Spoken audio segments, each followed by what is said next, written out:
Bien, buenos días. ¿Cómo andan, hermanos? ¿Todos bien? Me alegro. Bueno, el título en esta mañana es ¿cuál ha sido el anuncio más importante? ¿Cuál ha sido el anuncio más importante? Ahora, si yo le pregunto a ustedes y se ponen a pensar, ninguno me diga nada, pero ¿cuál fue el anuncio más importante en tu vida que has recibido?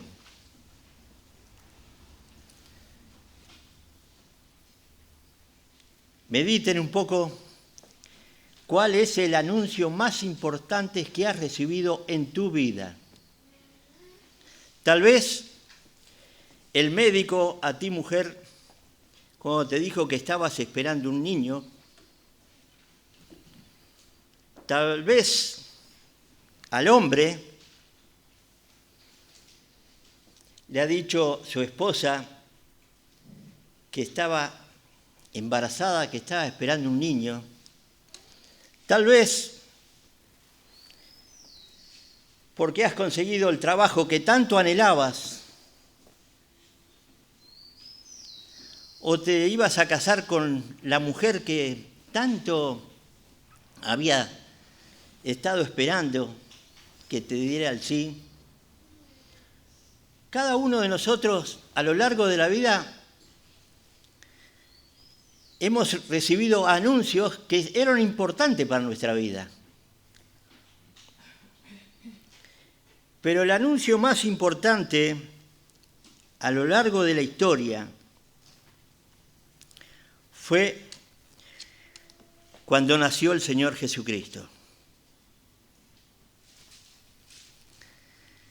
Hay tres menciones muy importantes en este libro maravilloso, que es la palabra de Dios, las Escrituras. Es cuando el Señor nació, cuando el Señor fue crucificado y derramó esa sangre por nuestros pecados, el segundo anuncio, y el tercer anuncio fue cuando resucitó, para que nosotros, aquellos que hemos creído en Él, tengamos vida y vida abundante. Tres anuncios tan importantes. Ahora,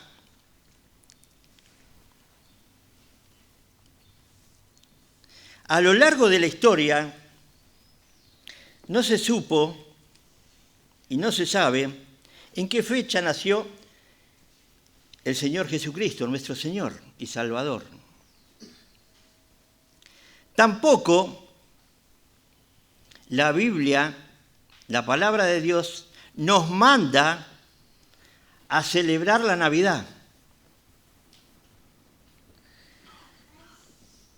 Lo que sí sabemos es que cuando Cristo nació, allí cambió la historia para siempre. La historia de la humanidad cambió para siempre. Y cuando analizamos en este maravilloso libro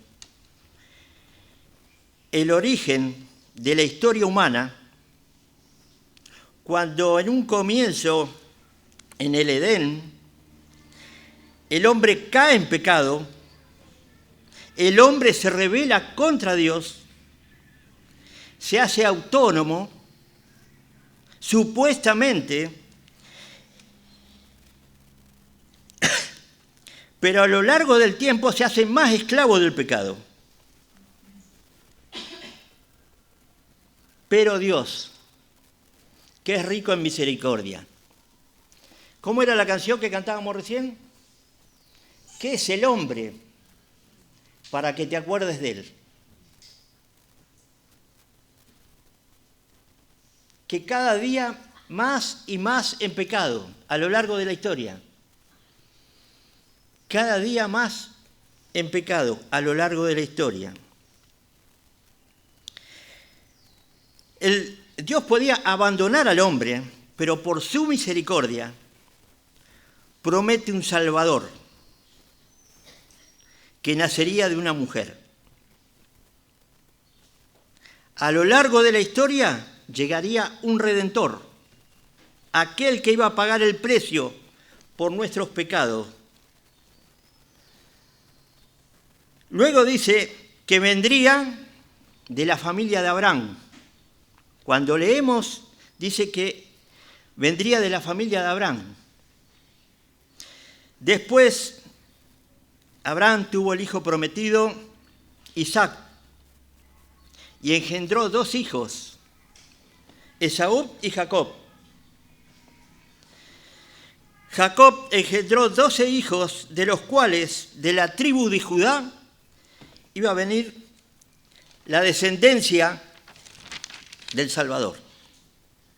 De la tribu de Judá llegó Isaí, que también tuvo 7 hijos, de los cuales Dios eligió al más pequeño, David.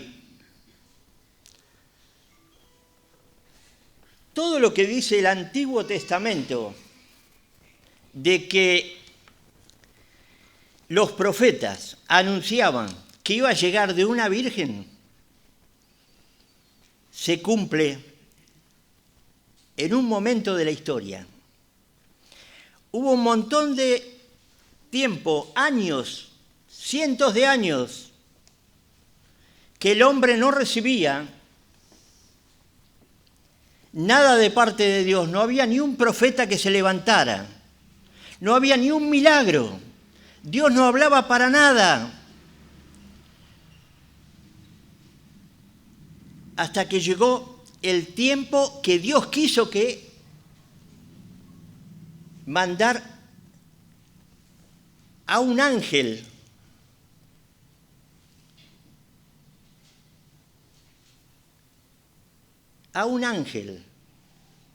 a empezar a mover los corazones.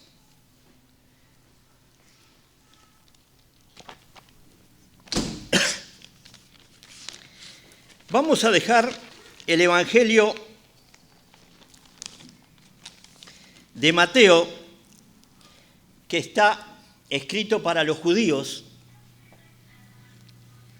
Vamos a dejar el Evangelio de Marcos, que está escrito para los romanos, y vamos a entrar en el Evangelio de Lucas,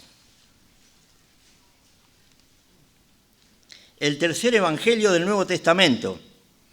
Y ahí vamos a ir al capítulo 1.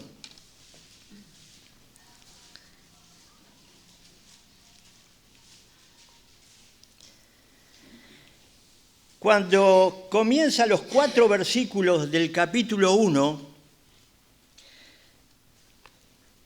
lo dedica a un tal Teófilo, pero este evangelio está dedicado a los gentiles.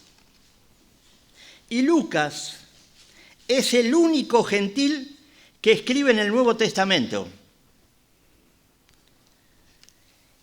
Otra cosa interesante de Lucas: 3 veces aparece en todo el Nuevo Testamento Lucas.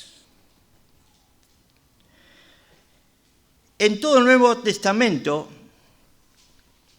el Lucas era de profesión médico, pero no sabemos nada de su vida pasada. Pero sí podemos ver que podía haber sido esclavo. ¿Por qué?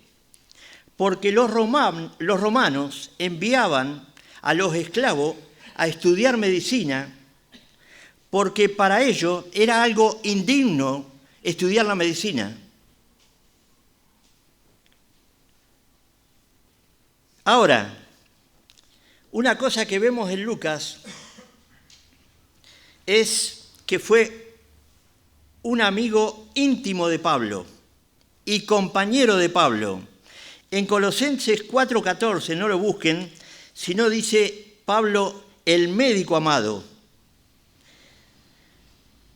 El médico amado. Cuando Pablo está cercano a la muerte, en 2 de Timoteo 4:11, dice, solo Lucas está conmigo. Fíjense que cómo lo consideraba Pablo a este hombre.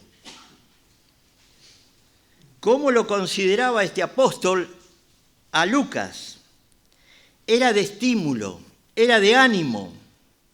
Dio su tiempo con Pablo. Pablo era perseguido, muchos problemas tenía, hasta llegar a la muerte. Pero este Lucas estuvo con él. Solo Lucas está conmigo.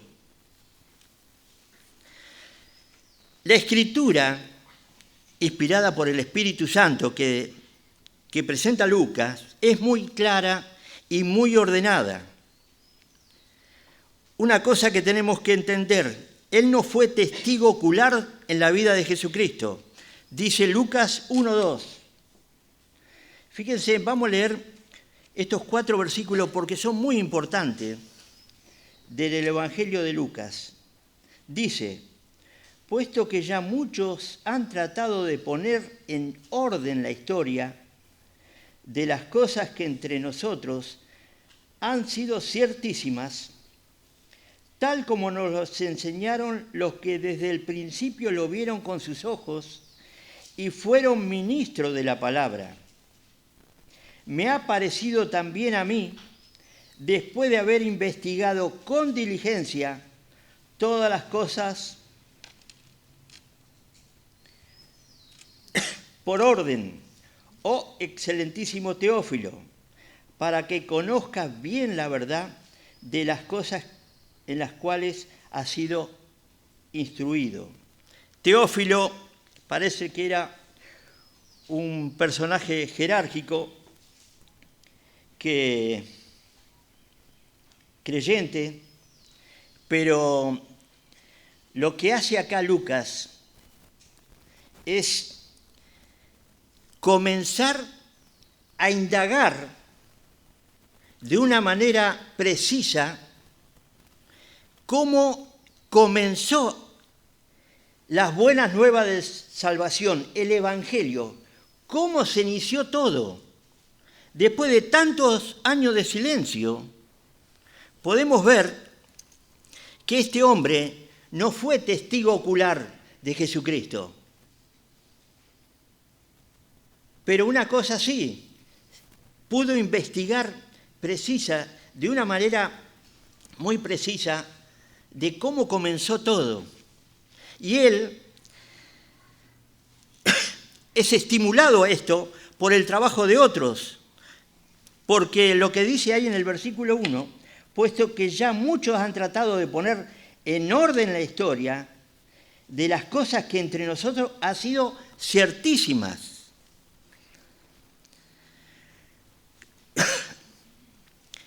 Lucas, como ningún otro evangelio, hace hincapié en el nacimiento de Juan el Bautista y del nacimiento de Jesús. Es muy interesante porque Lucas, tal vez este evangelio se escribió en el año 60 después de Cristo. Y tal vez no estuvo dialogando con Zacarías, donde el ángel llega a la presencia de Zacarías cuando que era sacerdote, estaba ofreciendo el incienso,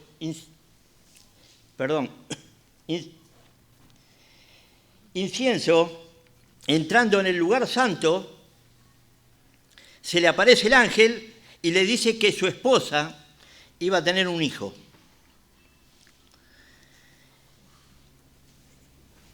Y la buena noticia que le da Zacarías es de mucha bendición para esa familia porque hacía años, ya eran de edad muy avanzada, Pero le dice el ángel a Zacarías, en el versículo 15 del capítulo 1, porque será grande delante de Dios.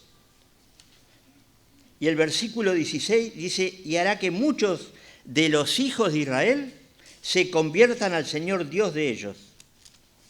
Interesante lo que le dice el ángel a Zacarías. Ahora, el doctor Lucas se dedicó mucho en la escritura, tanto con los niños como las mujeres. Es muy importante. Pero una cosa que ha hecho el doctor Lucas para que escriba lo que escribió, a donde vamos a llegar, en el capítulo 1, versículo 26, donde comienza el anuncio de la llegada del Hijo del Hombre, por el relato que da Lucas, ha tenido una entrevista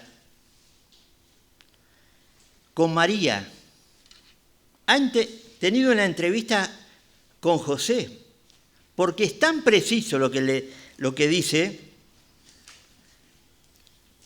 pero en síntesis, el doctor Lucas presentó a Jesús como el compasivo Hijo del Hombre, que vino a buscar y a salvar lo que se había perdido. Lo que hizo Lucas, el Hijo del Hombre, vino a buscar y a salvar lo perdido. Dice en Lucas 19:10. Vamos a leer cómo comienza el anuncio de la llegada del Mesías.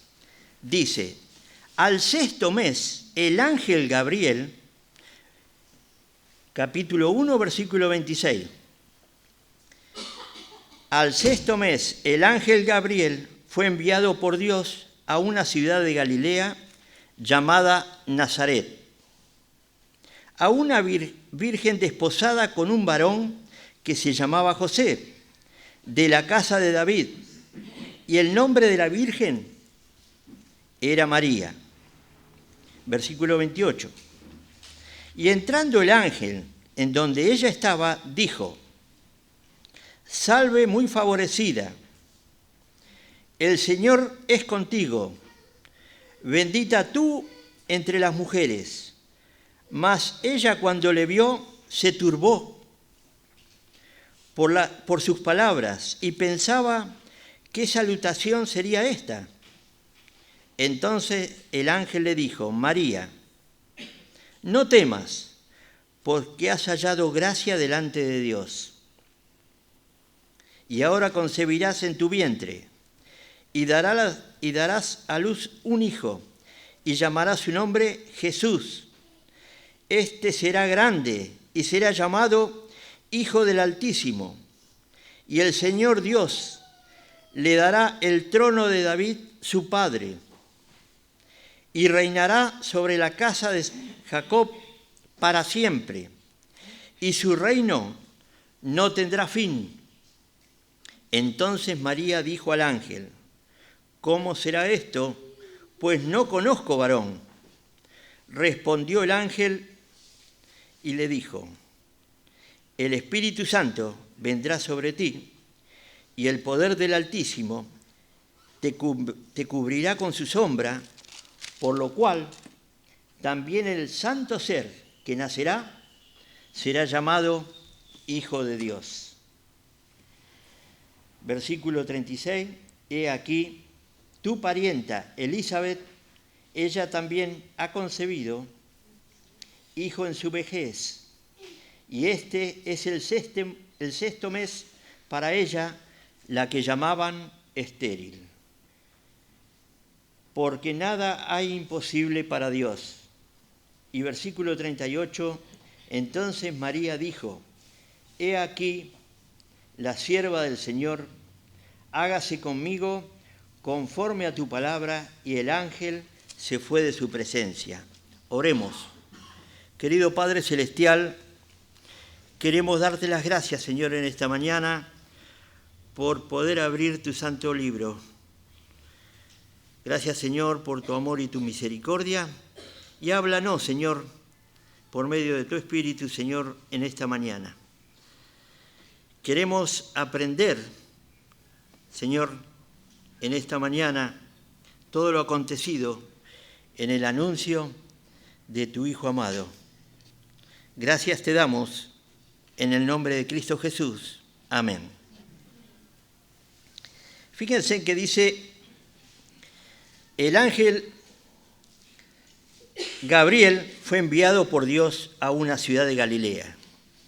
Es interesante, hoy Pablo estaba anunciando del capítulo 2 de muchos ángeles que se habían presentado a adorar al Señor, a adorar al niño.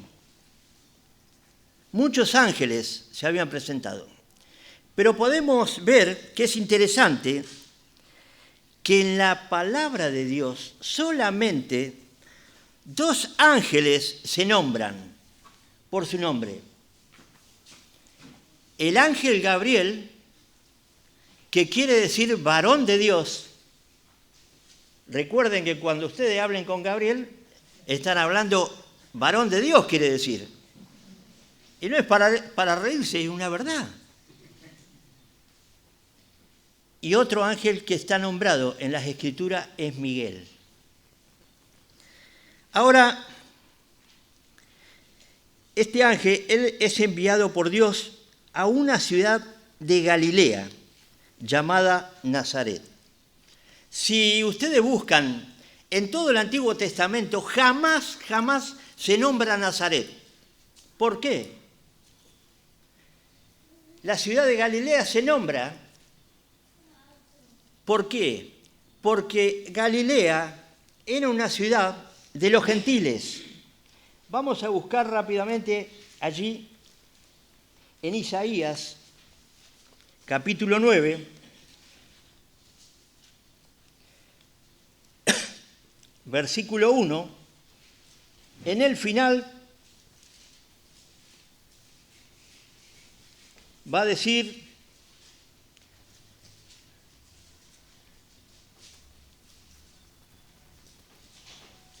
vamos a leer todo el versículo. Mas no habrá siempre oscuridad para la que está ahora en angustia, tal como la aflicción que vino en el tiempo que livianamente tocaron la primera vez a la tierra de Zabulón y a la tierra de Neftalí, pues al fin llenará la gloria el camino del mar, de aquel lado del Jordán, en Galilea de los gentiles. Fíjense que Galilea había una población muy pequeña y Nazaret era más pequeña todavía y muy pobre, sin importancia. Menos importancia había en lo espiritual. Nadie lo tomaba en cuenta.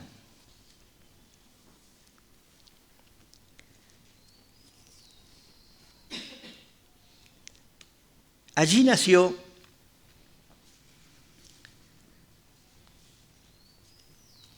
María y José. José era del lado de Belén, pero María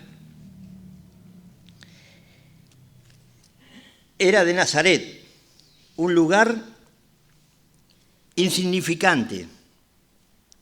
Dice, versículo 27, a una virgen desposada con un varón que se llamaba José. El desposorio era lo mismo que un compromiso. Y el desposorio y el compromiso era lo mismo que si estuvieran en matrimonio. Pero ¿qué pasaba?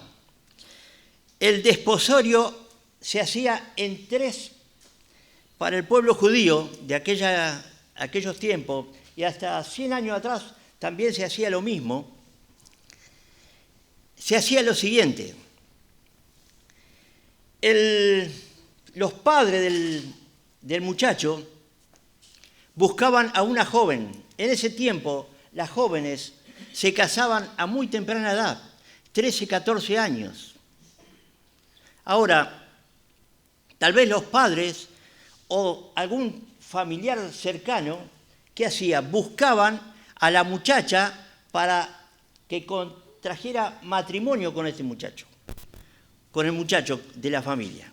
Llegaban a un acuerdo. En ese acuerdo, al tiempo se hacía el desposorio, que era la chica de 13, 14 años, 15 años cuando mucho, ya era solterona, capaz que a los 15.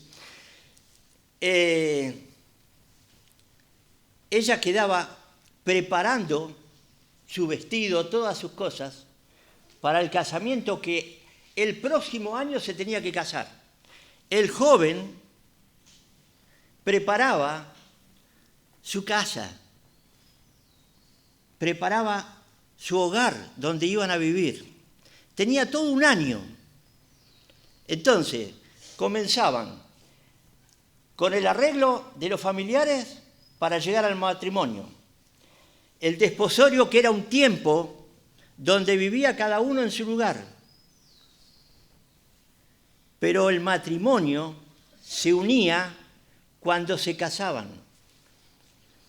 Era el tercer paso, después de un año.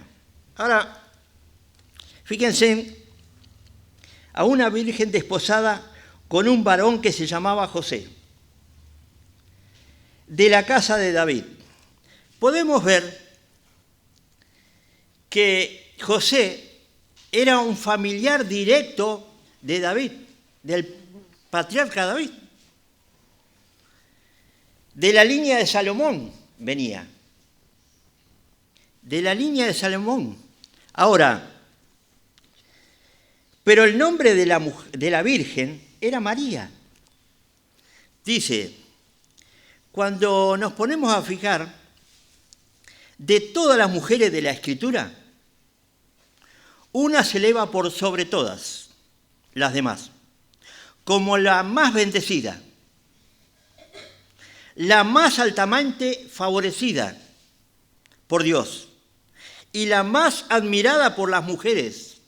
En verdad, ninguna otra mujer sobresale más, es más sobresaliente que María. Ella fue a quien Dios eligió para traer al Mesías al mundo. María misma testificó, busquemos ahí, dando vuelta a la página, en el versículo 48, capítulo 1, 48, que todas las generaciones la reconocerían como bendecida por Dios. Fíjense en lo que dice, porque han mirado la bajeza de su sierva, dice María, pues he aquí, desde ahora me dirán, bienaventurada todas las generaciones.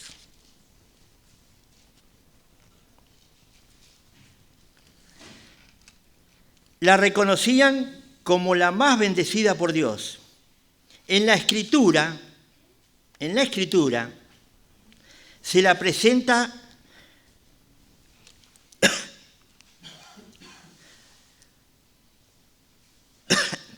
en la Escritura nunca se la presenta a María como la fuente de gracia, sino su Hijo, Jesús. Él es la fuente de gracia. Vamos a ver un salmo que dice el Salmo 72. Salmo 72, versículo 17.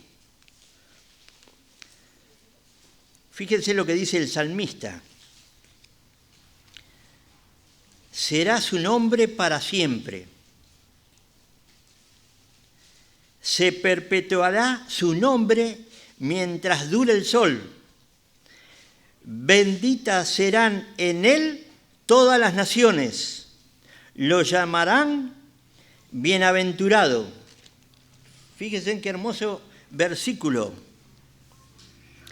Él es la tan esperada simiente de Abraham, de quien la promesa del pacto dijo: en tu simiente serán benditas todas las naciones de la tierra, por cuanto obedeciste a mi voz. Dice Génesis 22, 18. No lo busquen. Pero una cosa tenemos que entender. Presten bien atención. La adoración a María no tiene fundamento bíblico. La adoración a María no tiene fundamento bíblico.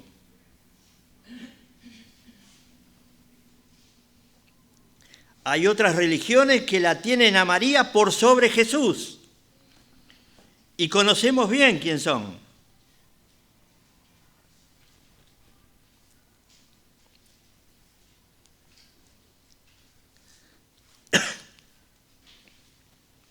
Tanto José como María descendían de David. La rama de María puede ser trazada por el hijo de David, llamado Natán, mientras que la rama de José es la línea real a través de Salomón. A la luz de esto, Jesús ha heredado el trono de David por medio de su padre José, el padre legal, no natural. El padre legal, no natural.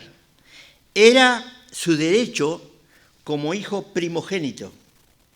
Era el derecho de Jesús como hijo primogénito.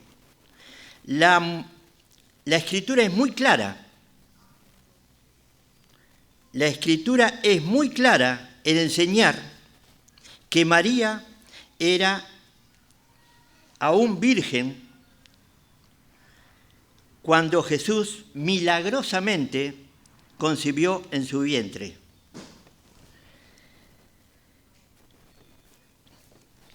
Seguimos. Fíjense en que el ángel le va a decir lo siguiente, y ella no habla para nada, hasta el versículo 34. Entrando el ángel donde ella estaba, dijo: salve muy favorecida, el Señor es contigo. Bendita tú entre las mujeres. Mas ella, cuando le vio, se turbó por sus palabras, pensaba qué salutación sería esta.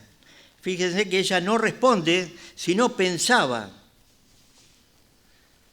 Entonces el ángel le dijo: María, no temas, porque has hallado gracia delante de Dios. Y ahora concebirás en tu vientre y darás a luz un hijo y llamarás su nombre Jesús. Esta muchachita, María, conocía bien las Escrituras. Conocía bien lo que decía Isaías,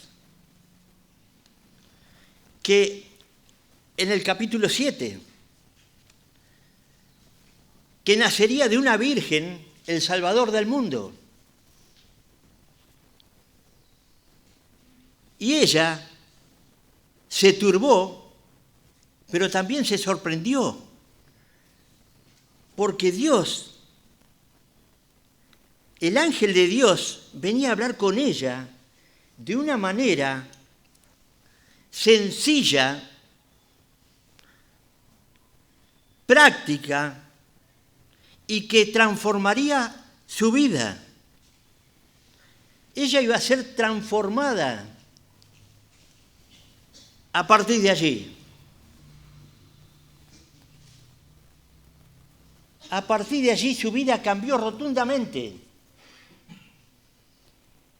¿Cuál era su mirada?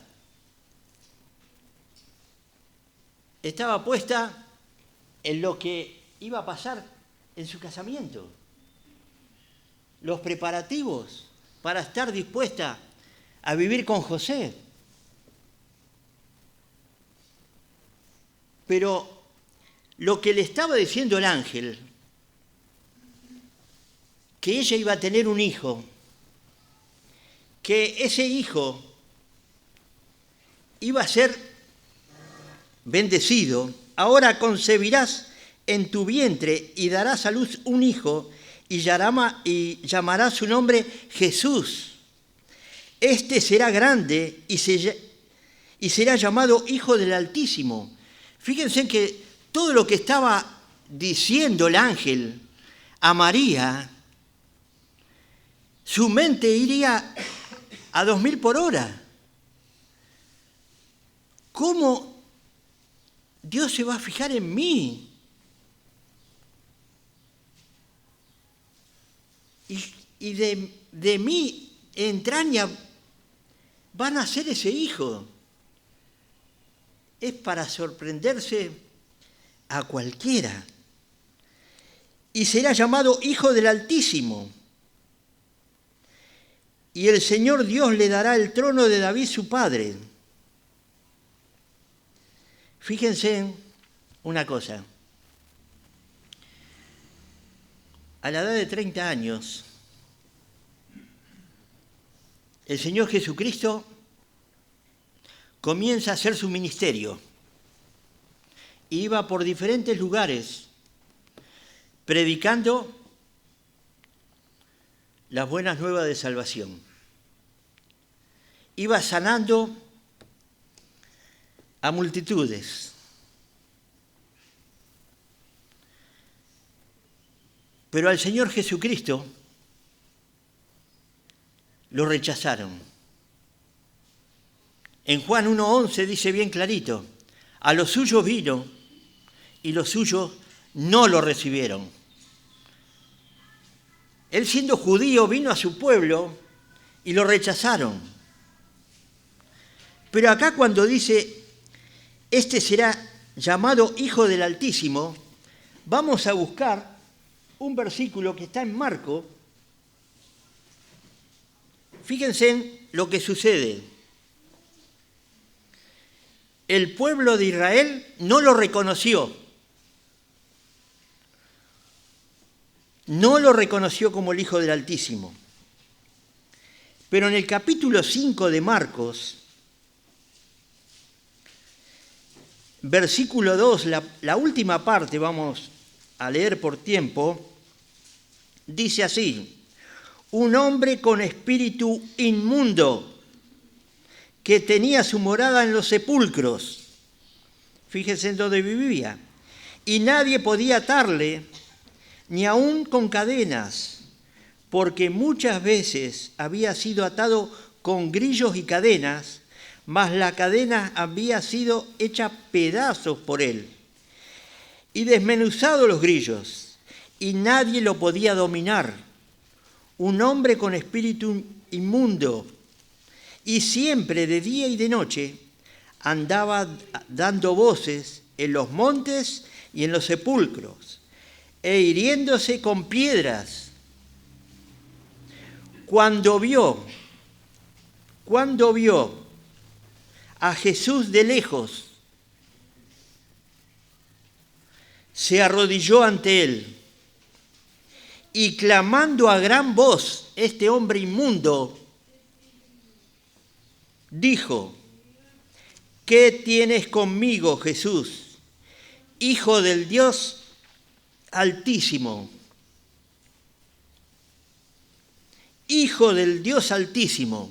Fíjense en que hasta los demonios reconocían que este era el Hijo de Dios, Jesús, el Hijo del Dios Altísimo, que había venido a este mundo.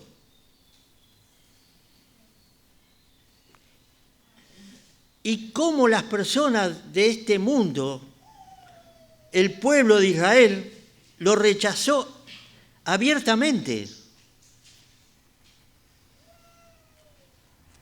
Qué tremendo esto. Dice, se arrodilló cuando vio pues a Jesús de lejos, corrió y se arrodilló ante él. No fue a a golpearlo, a hacer nada, sino clamó a gran voz y dijo: ¿qué tienes conmigo, Jesús? Porque sabía lo que iba a hacer Jesús en la vida de ese hombre.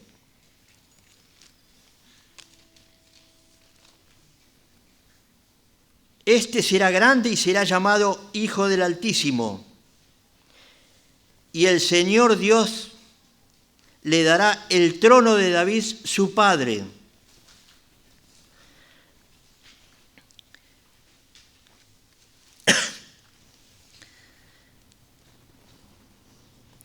La venida del Hijo de Dios a la tierra involucró no solo nuestra salvación personal, sino también el cumplimiento de las promesas de Dios a su pueblo Israel. Estas promesas que Dios le había hecho a David, le dará el trono de David su padre.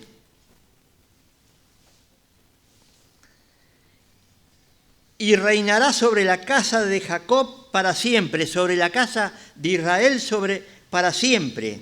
Y su reino no tendrá fin. Esa es la segunda venida de Cristo. En la segunda venida de Cristo, Dios le dará el trono de David, su padre, y reinará sobre la casa de Jacob, o sea, sobre la casa de Israel, y su reino no tiene fin. No tendrá fin. Y yo pienso que lo que le dijo el ángel a María, María se habrá desplomado ahí más o menos por lo que acontece acá. Entonces María dijo al ángel: ¿cómo será esto? ¿Cómo será esto? Pues no conozco varón, no he tenido relación. Y acá está el punto principal del Evangelio. Respondió el ángel y le dijo: el Espíritu Santo vendrá sobre ti, y el poder del Altísimo te cubrirá con su sombra, por lo cual también el santo ser que nacerá será llamado Hijo de Dios. El Espíritu Santo vendrá sobre ti. La encarnación fue llevada a cabo en este acto creativo del Espíritu Santo en el cuerpo de María. La concepción virginal de Jesús fue un milagro especial llevado a cabo por la tercera persona de la Trinidad, el Espíritu Santo, por lo que la segunda persona de la Trinidad, el eterno Hijo de Dios, tomó para sí una genuina, aunque sin pecado, naturaleza humana y nació como hombre sin renunciar a su deidad en ningún aspecto. Busquemos un versículo más. Allí,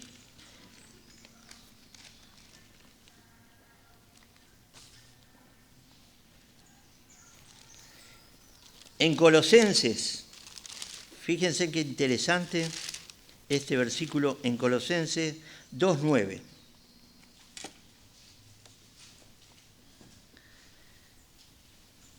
Colosenses 2:9.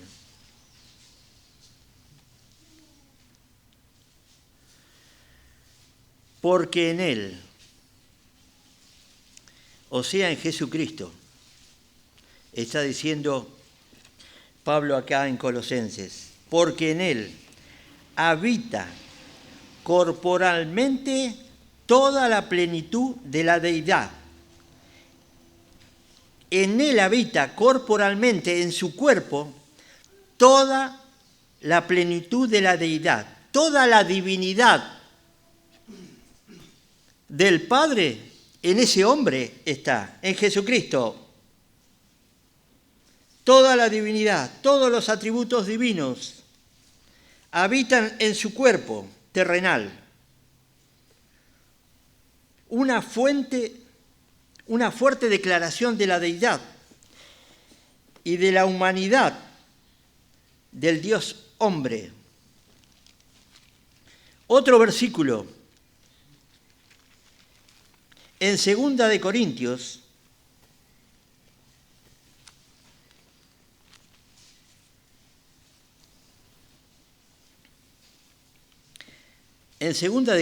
capítulo 5, versículo 21,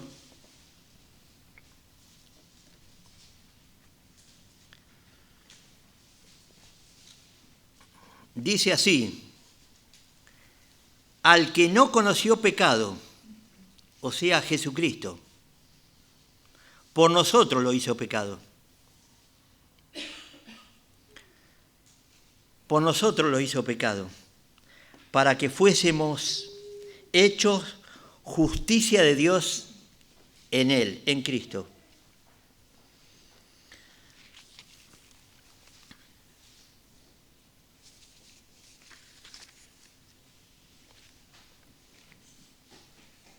El Hijo de Dios será llamado el Hijo de Dios.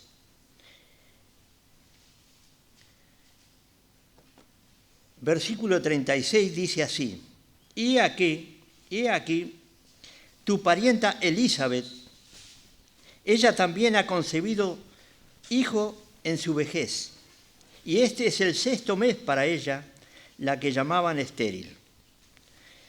Elizabeth, no sabemos si era su prima, si era la prima de María, si era la tía de María, pero una cosa sabemos, que Elizabeth había concebido un hijo en su vejez. Y le dice así el ángel: porque nada hay imposible para Dios. Nada hay imposible para Dios. Entonces María,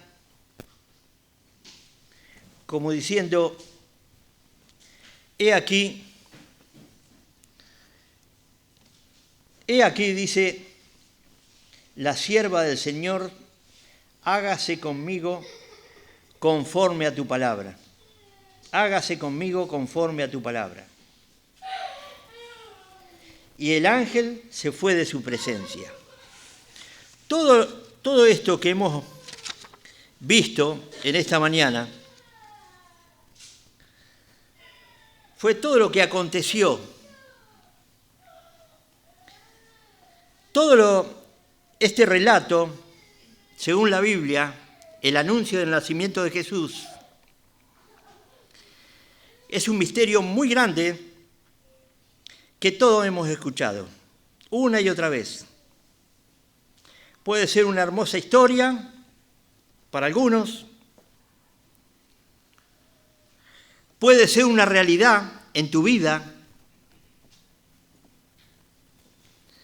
Creer todo lo que se dice de esto, como Dios orquestó todo para manifestar su amor, su salvación para el hombre y redimirlo, perdonarlo. ¿De qué? De sus pecados. En esta mañana me gustaría que te hicieras esta pregunta: ¿crees realmente en el Salvador?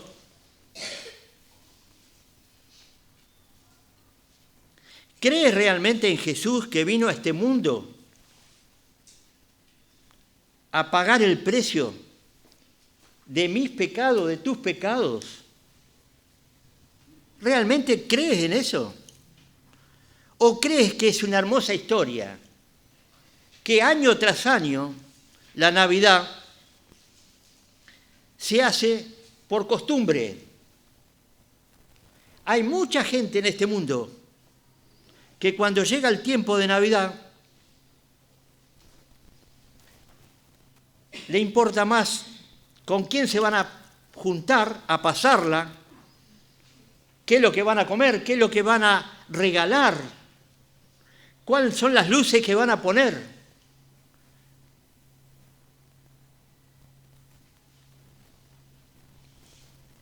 Muchos se entristecen por los seres queridos que han partido a lo largo del año. Pero realmente Jesucristo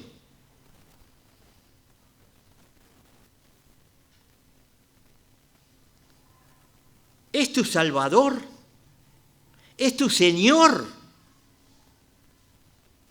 o seguís esclavo con los pecados. ¿Quién es el que reina en tu vida? Hacete esta pregunta, ¿quién es que reina en tu vida? ¿Tu esposo, tu esposa? ¿Quién reina en tu vida? ¿El dinero? ¿El trabajo? ¿Qué es lo que reina en tu vida? ¿Tus amigos? ¿Tus amistades? ¿O es el Señor? Cuando llega este tiempo de Navidad, aunque el mundo se enloquezca,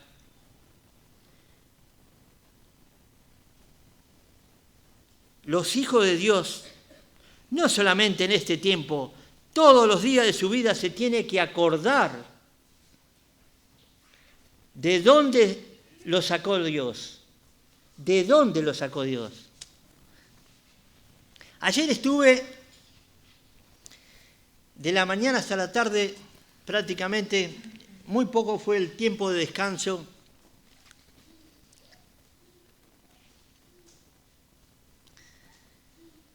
Vine acá un rato, pero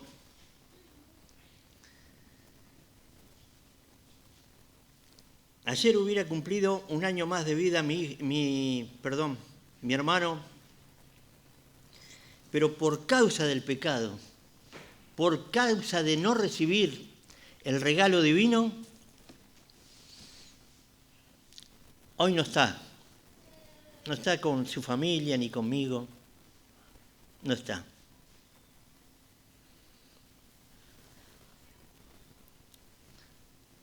$50 y pico de años, ayer era el día del cumpleaños de él, por eso me acordé tanto. ¿Quién es Jesús para ti? Hacete esa pregunta. ¿Quién es Jesús para ti? ¿Es el Salvador? ¿Es el Redentor, aquel que te sacó de la esclavitud del pecado? Aquel que te dio vida nueva para vivir en ella. Vida nueva.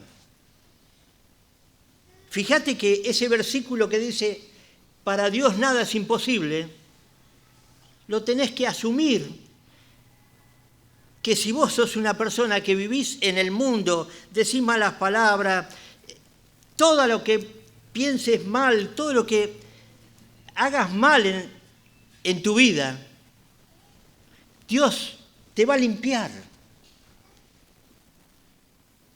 si aceptás el regalo divino.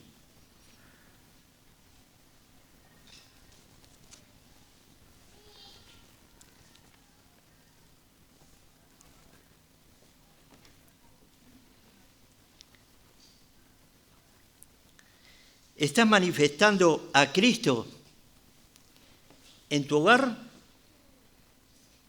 En tu hogar, en el trabajo, en el estudio, con tus compañeros.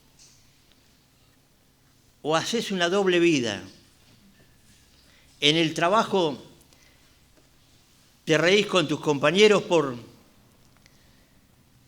cómo viven ellos, una vida mundana, o por más que se burlen de vos, reflejás a Cristo. Este es un tiempo de oportunidad. Este es un tiempo de oportunidad para hablar del Señor. No hablar de qué es lo que vamos a comer. ¿Cómo vamos a hacer tal cosa o tal otra? es hablar del Señor. Es la oportunidad. Es la oportunidad. Y es para no perderla. Hablar de Cristo. Acá podemos ver el anuncio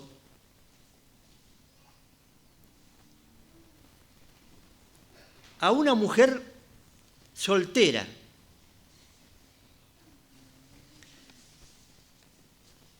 Podemos ver, si alguna vez has leído el capítulo 1 de Mateo, lo pone a José como su esposo, aunque no estaban casados todavía.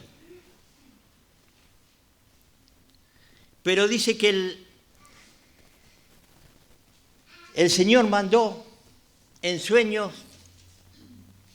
a decirle a José que tomara a María por mujer, porque lo que en ella es engendrado es el Hijo del Altísimo. Y es porque era un hombre honesto, un simple carpintero. Pero volvamos de vuelta. ¿Realmente crees en el Salvador? ¿Realmente crees que Cristo te salvó o te puede salvar? Allí donde estés, puedes hacer una simple oración y reconocer que solamente en Él hay perdón de pecados, que solamente en Él hay libertad, hay gozo, hay alegría. Oramos. Nuestro Padre Celestial, gracias te damos por este grato anuncio, Señor, que hace 2000 años atrás trajiste a este mundo. Gracias, Señor, porque tú utilizaste a tu manera una mujer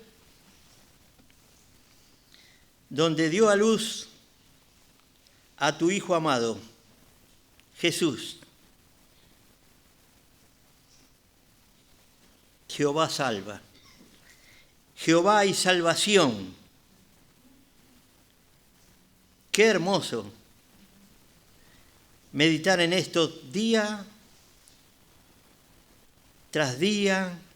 Ese es el gozo que tienen tus hijos, Señor, de pensar y meditar de dónde nos sacaste, Señor. Oh bendito Padre, gracias. Gracias te damos, Señor, en esta mañana.